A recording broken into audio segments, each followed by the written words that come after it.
As we go to air, there are strange allegations of sexual harassment coming out of Canberra involving Pauline Hanson and another senator, United Australia Party's Brian Burston. Pauline Hanson joins us now from Parliament House. Pauline, thank you for ducking into the studio and making the time.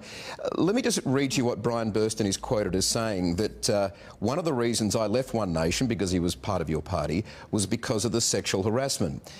He claims a number of times back to 1998 was the first time that you hit on him, another time in a service department, another time in a lift. How do you respond to these allegations of Brian Burston's? Michael, I can't. I just think they're so hilarious. I really do. It's a joke. It's an absolute joke. Absolutely nothing has happened. And I might be 64 now, but I tell you what, I'm not that desperate. And I'm just saying there's nothing. He's very vindictive, nasty in his comments, and to make these allegations now, I really feel sorry for his wife. Now, yesterday, Pauline, correct me here, you used a speech in the Senate to accuse an unnamed senator of, quote, serious sexual harassment. Burston says that he has no doubt that those comments were referring to him and that you were, quote, paying him back for leaving One Nation. Is that what's behind all this? No, it's not, actually. And I didn't disclose who it was. And I'm still not going to say who it is because it is under investigation from the staff member, and I have actually said I would not give their name, and I still won't. It's not my position to let the investigation go ahead, but I'm disgusted with the attitude of these people in here, the senators, whoever they are, what position they hold, to treat the staff the way that they do. So in the performance of their office, how they've treated the staff, how they've sacked the staff, not face to face, and I thought, no, they need to be actually pulled up, and I'm doing that. So when I finished my speech, I don't know why, he was sitting behind, and Peter Giorgio was sitting behind me, and he just turned and he said to Peter Giorgio, he said, well, the gloves are off now. And then I looked around and it came from him, because there was only two behind me.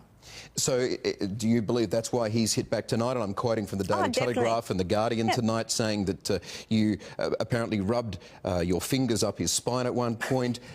You said in a lift, why don't you come home? I've got no one at home, there's dinner. It was after a dinner, rather. What do you reckon? Essentially suggesting, would you go home with him?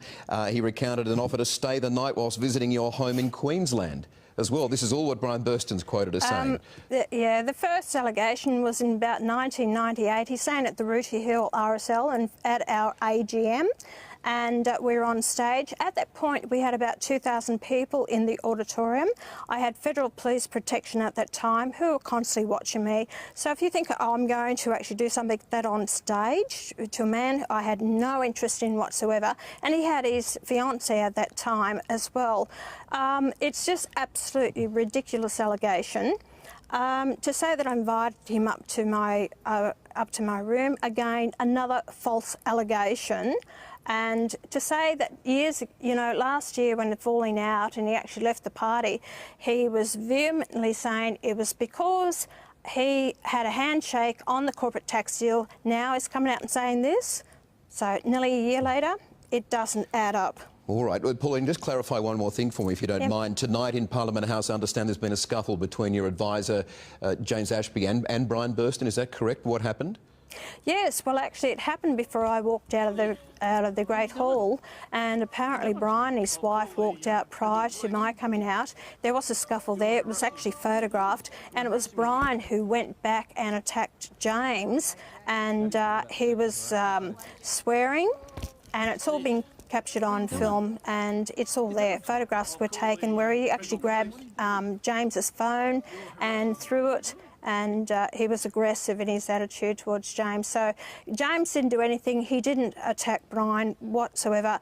Brian's got a terrible vindictive nature, and he just can't stand James, and it's a shame it's come to this, it really is, but anyway, it's his behaviour. And I've got to also say that his former chief of staff and these allegations has denied it. He said didn't happen. He's actually has not backed Brian at all with regards to this. David Ettridge has also come out, who was then the director of the party, was also on the stage. He has come out and said, you know, he didn't notice anything like that whatsoever. All right, OK. Pauline, thank you for joining the latest to clarify. My pleasure. No worries. I've got nothing to hide.